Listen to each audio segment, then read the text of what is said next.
Now, after the King and William and Kate all publicly wished Harry a happy 40th birthday for the very first time in years, should we read something into this? Is it a sign that they're finally getting ready to welcome him back into the firm? Well, while royal commentator Richard Fitzwilliams says the royals are simply being polite, Jack Royston, who is chief royal correspondent for Newsweek, says this is the message, which means the family is going to reconcile, which for a lot of people, Jack, would be an enormous relief, a long time coming. The paperback version of this book, heavily annotated, Prince Harry's Spare, is about to come out. Is he forgiven for all the stories, all the dirty linen he washed in public? Are they forgiven for the Oprah interview?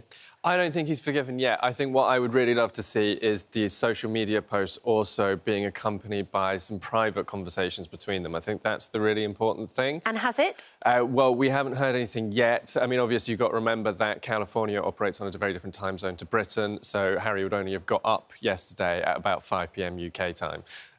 So that's not a huge amount of time for words. But when's his birthday? His birthday was yesterday. His birthday's right. the 15th of September. So are you suggesting that they could easily have called him yesterday? Yeah, no, I'm not saying there wasn't time to call him. I'm just saying that we haven't heard anything. Because they're 7 hours behind. Yeah. Are you suggesting, then, that there would have been a conversation at a top level within the royal family to say, if we do this and we post this publicly, people are going to read stuff into it. Do we really want to do it? They 100% would know what the reaction to it is. They'd know we'd be having this conversation this morning. They would absolutely 100% know we'd be having this conversation. They would have done it because they were comfortable with that happening. So they're sending a message to us as well as to him. Yeah, that, it's not he's forgiven, but it's we are happy to be seen, to be warm and friendly to him. Do you buy that? No, I don't buy it. I think that what is happening, and I agree here, there is this issue of marking a milestone. Harry was 40, but just let's think back 4 years to this month. They were in South Africa representing the Queen, and what did the Sussexes do? They started pulling the rug from under the royal family, and they continued with 4 years of what I call guerrilla warfare. We had that desperately damaging interview on Oprah with accusations of racism, and some of that was absolute rubbish. She didn't push them. Then there was the Harry and Meghan documentary, 6 parts, and they had figures rubbishing the Commonwealth. Then Spare, I mean, talk about an ill-advised book. The fact the paperback version of it's out's one thing.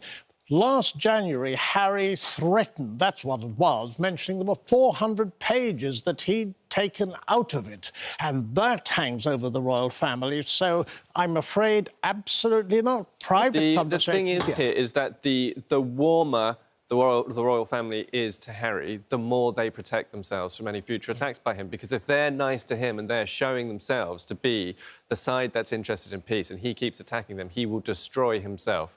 He will only destroy his own reputation, and not just in Britain, but in America too, because after Spare came out, they had a massive crash in their popularity in America. Richard, you are pouring cold water on it, but there is something very significant that has happened in the meantime.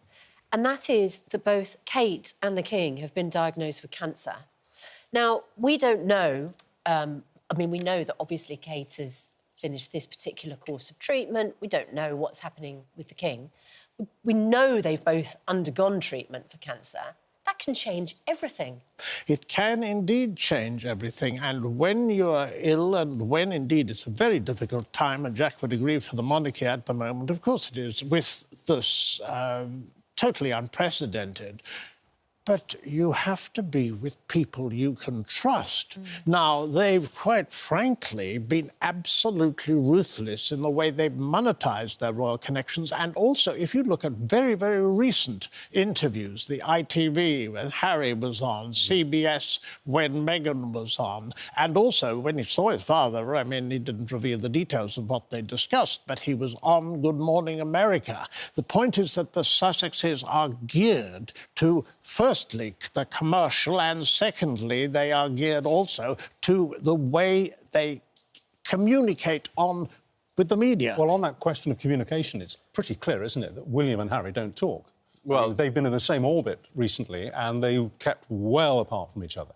Yeah, this is the key thing. So when you said it recently, you're talking about the funeral for Robert Fellows. They were both at the funeral. We understand via the vicar that they don't appear to have spoken, certainly while they were in the church. It was also a couple of days before the anniversary of Princess Diana's death, and I would be fascinated. And Harry was staying at Althorp, which is where her grave is, and I would be fascinated to know whether that could have been an opportunity for them to speak by phone. They could have spoken more quietly outside of the public gaze on the anniversary. We don't necessarily know. And one very interesting thing is that it is hugely damaging to the relationship when the fact of them having spoken leaks in the media. So if they had talked, it might have been both their interest. In a sentence, do you think that Harry will ever publicly apologise for anything that he's said and written about his family? I do genuinely think he ought to, but I just, on a personality level, cannot see it happen. But he wants the royal family to apologise, or at least he did. And quite frankly, you've got to look also at what the people think. The last YouGov poll showed a -30 for both Meghan and Harry. Here's another poll. We asked you online this morning, is wishing Harry a happy birthday, in your opinion, an olive branch, the beginning of the make-up? 25% of you said yes, 75% don't go with your theory. Thank you both very much indeed. Thanks for your time. Thank you for voting.